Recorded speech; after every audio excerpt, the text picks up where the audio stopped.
Suite à la récupération de l'argile en la faisant sécher sur plâtre, on obtient un produit mou, plus ou moins dur, et on va l'homogénéiser en la malaxant avec les pieds parce que c'est très efficace et c'est moins fatigant qu'avec les bras.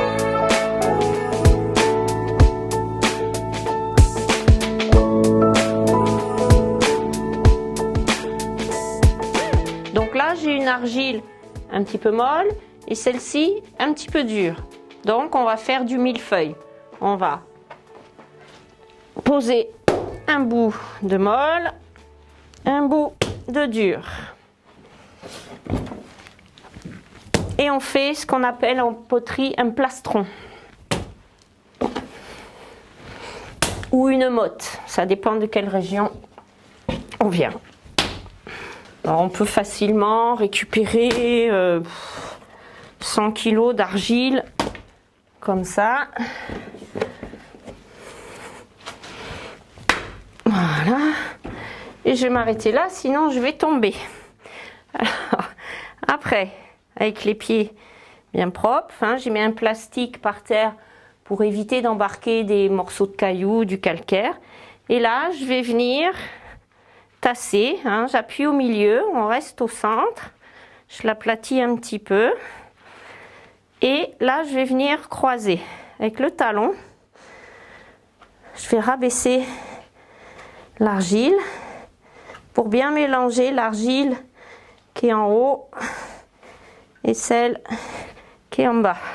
Il faut tenir l'équilibre. Allez, et je recommence. J'appuie au milieu.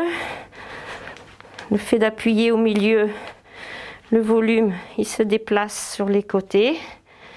Et je viens mélanger l'argile. En fait, on va recommencer plusieurs fois cette manœuvre. Alors, il faut essayer d'avoir des pressions régulières. Hein, si on reste toujours au même endroit, on va faire des creux, des bosses. Donc, il faut toujours être en mouvement, en déplacement. Et une fois qu'on a fait une galette, on va venir la tronçonner. Alors un conseil, hein, évitez de mettre les deux pieds l'un à côté de l'autre parce qu'on y met de la puissance. Il ne faudrait pas venir vous faire mal avec la spatule.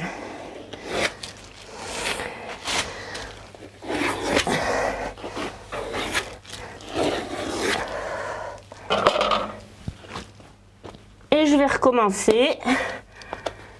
Je vais refaire une motte.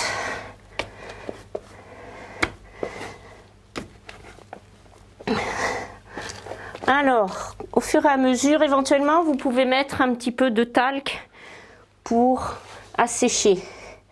Mais là, c'est pas encore obligatoire. Et je recommence.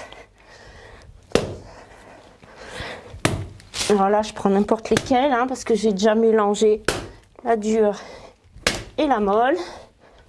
Faut pas hésiter à la frapper un petit peu fort pour faire sortir les bulles d'air.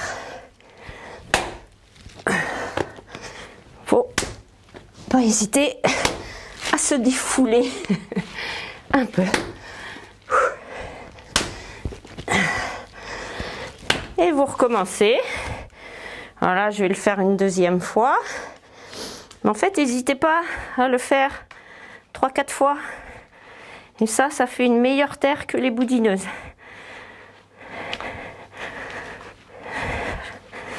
Là, la pression, elle est bien au centre. Et hop, ça passe sur les côtés. Et comme ça, avec le talon, de nouveau, je croise. C'est important de chasser l'air pour pouvoir tourner les pots comme il faut. Et puis de l'air dans un pot, ça peut créer des éclatements. C'est pas très bienvenu en fait. Mais là, je l'ai fait un petit peu sortir l'air en plaquant mon argile sur le bout de bois, mais on va le refaire en malaxant. Je vais la battre, l'argile, et là, vous verrez, on fait sortir les bulles d'air.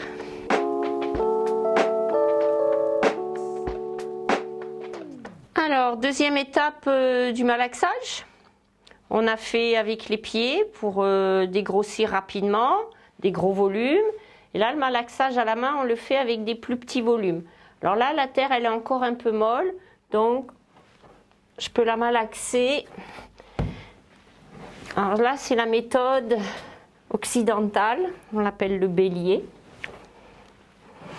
J'appuie, je remets sur pointe et j'imagine une flèche qui vient au milieu de l'argile, à cœur. Et j'appuie, je descends avec mon corps. Et en même temps, je la referme sur les côtés. Si je ne la referme pas sur les côtés, regardez ce qui se passe. L'argile, elle n'est pas calibrée, donc elle s'engouffre. Dès qu'il y a du vide, elle s'engouffre et ça me permet de pouvoir allonger ma motte. Alors là, je vais refaire du malaxage, mais avec la méthode orientale. Là, la boule d'argile, elle ne va pas avoir la même forme. Tout à l'heure, sur le bélier, je faisais 2 gestes symétriques, tandis que là, ma main droite, elle va partir tout droit, et la main gauche va vriller comme ça. Ça, c'est la théorie. Mais le principe, toujours pareil, c'est d'appuyer à cœur, on remet sur pointe. Et je descends avec le poids du corps, pour éviter de trop peiner sur les bras. Et ça fait une boule d'argile d'une autre forme. Et c'est important de désaérer la terre, d'enlever les bulles d'air. Là, on ne les voit pas, mais ça va faire du bruit, hein. Je vais la taper. Et là, au fur et à mesure, il y a des bulles d'air qui vont sortir. Je ne sais pas si vous voyez, il y a des petits trous. Et ça, on va croiser de nouveau. Je vais venir recouper en deux. Et je la rebats. Vous voyez, les bulles d'air au fur et à mesure qui sortent. Donc ça, il ne faut pas hésiter à le faire plusieurs fois.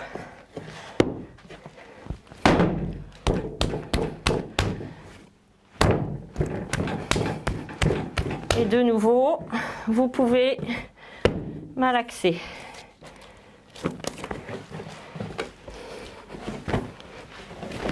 La méthode orientale, et je vous remontre à nouveau l'occidentale, ce qu'on appelle le bélier.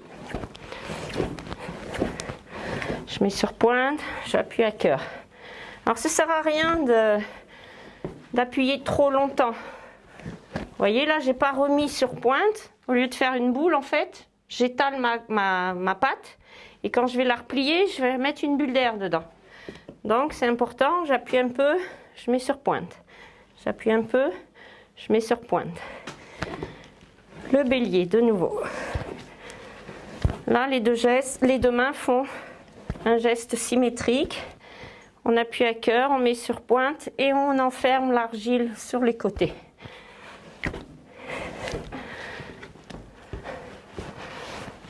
Voilà. Alors moi, je suis adepte de la méthode orientale.